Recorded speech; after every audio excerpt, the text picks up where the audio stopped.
ညီမလေးကြောင့်မျိုးစုံမှတ်နိုင် common လေးပေါ့နော်ညီမအကောင့်ကချင်းလည်းမပိတ်ဘူးဒါပေမဲ့သူများဈေးဝယ်ရင်ပတ်စံမရဘူးအမတဲ့အကောင့်ဟောင်းမှာတဲ့အခုကောင့်တော့မဟုတ်ဘူးတဲ့အဲ့တော့သူများဈေးဝယ်ရင်ပတ်စံမရဘူးဆိုတာကဒီဈေးဝယ်သူကတေချာရောကိုယ့်ရဲ့ချင်းအောင်တွေကဝယ်လာတာဆိုတာကိုတေချာလေးမေးပါရှင်โอเคနော်ကို့မှာကိုပိုင်ချင်းအောင်ရှိသွားပြီဆိုရင်အသက်အတည်ပြုတာလည်းအောင်မြင်သွားပြီဆိုရင်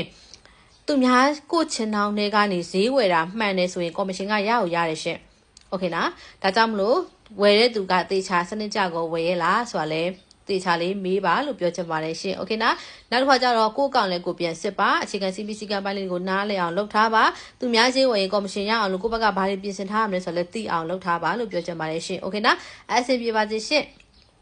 သိချင်တဲ့အကြောင်းအလေးရှင်ပြီးဆို comment မှာမှတ်လာပေးကြနော်အစီအပြေမဲ့ဆိုတယောက်တစ်ချက်စီ share ကူပေးကြပါအောင်ရှင် chapter 6ကိုအခြေခံကစပြီးစနစ်တတင်ကိုလေ့လာခြင်းနဲ့ရလက်တွေပြန်ထွက်ခြင်းနဲ့ဝင်ငွေရှာလို့ရအထီကျွမ်းကျင်တက်ရှင်တဲ့ဆိုတဲ့သူလေးအတွက် chapter ကိုအခြေခံကစပြီးဝင်ငွေရှာလို့ရအထီတင်နာပြီးတဲ့ message စီမှာ online video တင်နန်းရှိရဲ့ VIP တင်နန်းရှိပါတယ်ရှင်โอเคနော်မင်းအွန်လိုင်းဗီဒီယိုတင်နန်းမှာဆိုရင်တင်နန်းထဲမှာဗီဒီယိုလေးပေးချက်တဲ့ box တွေလောက်ပြီးတော့ TikTok shop ကိုအခြေခံကစပြီးဝင်ဝင်ရှာလို့ရတဲ့တင်နန်းပေးရရှင်အဲ့ဒီတင်နန်းတွေကိုပေးချက်ထည့်ပြီးမှဖြစ်ပါတယ်တင်နန်းနဲ့ရောက်သွားပြီဆိုရင်လေ့လာမယ်သင်ယူမယ်စူးစမ်းမယ်ရှင်လိုအပ်တဲ့ရှင်မင်းတို့မေးလာရပါမယ်တင်နန်း episode နဲ့ပေးချက် TikTok အကောင့်တွေစစ်ပြီးရလိုအပ်တာလုပ်ပေးတယ်တင်နန်းနဲ့လွယ်တခါလေးတန်းထည့်ပေးပါတယ်ရှင်တင်နန်းကြီးလေးကတော့မြန်မာငွေနဲ့လက်ခံပါမယ်နော်4000ကျပ်ဖြစ်ပါတယ်ရှင်အဲ့တော့တင်နန်းကြီးမြန်မာငွေ4000ကျပ်နဲ့ TikTok ကိုအခြေခံကစပြီးတော့လေ့လာသင်ယူခြင်းနဲ့ဆိုတဲ့သူတွေပေးချက် TikTok Messenger Facebook Messenger line စိမ်းတွေမှာတင်နန်းလာအဲ့လိုရပါပြီရှင်ကျေးဇူးအများကြီးတင်ပါတယ်အဆင်ပြေကြပါစေနော်